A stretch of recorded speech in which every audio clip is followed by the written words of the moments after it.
Da Verdade. Da Verdade. Que história, né? Essa história do Brasil é muito eletrizante, porque aí na Comissão da Verdade você entrevista alguns dos torturadores. Alguns dos torturadores. Inclusive o que torturou a ex-presidente Dilma. Exatamente. Ustra. Exato. Como que foi conversar com o Ustra? E como é que foi esse papo?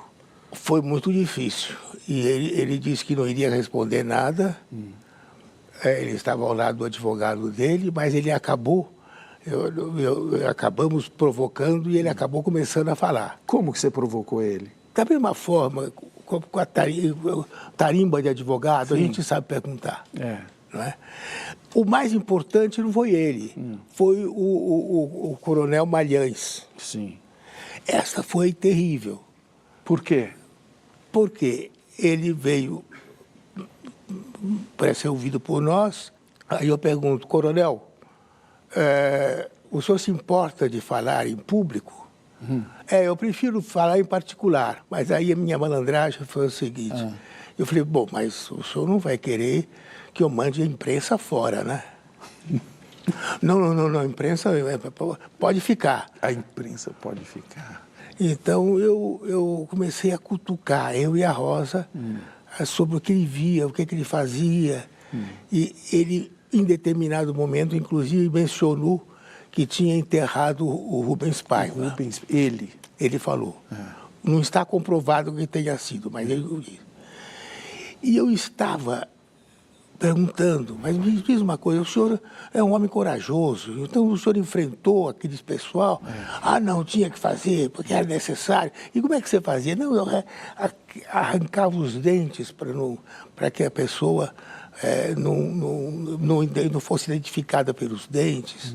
E quando precisava, tirava as mãos também. E ele foi falando.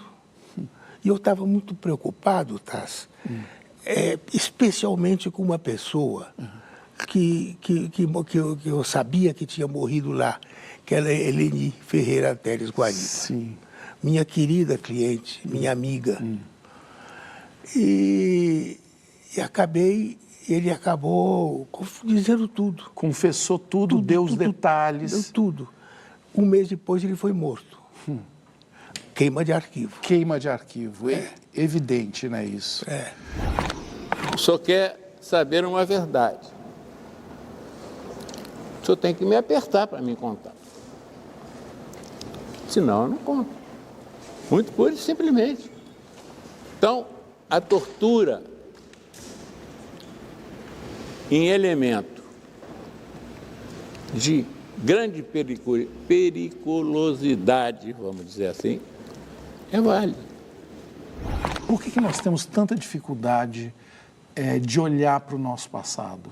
Uma das razões de eu estar aqui não é só pela inteligência sua, mas é também pelo dever que eu sinto perante a história de dizer para os jovens, nós não podemos ter outra ditadura no Brasil.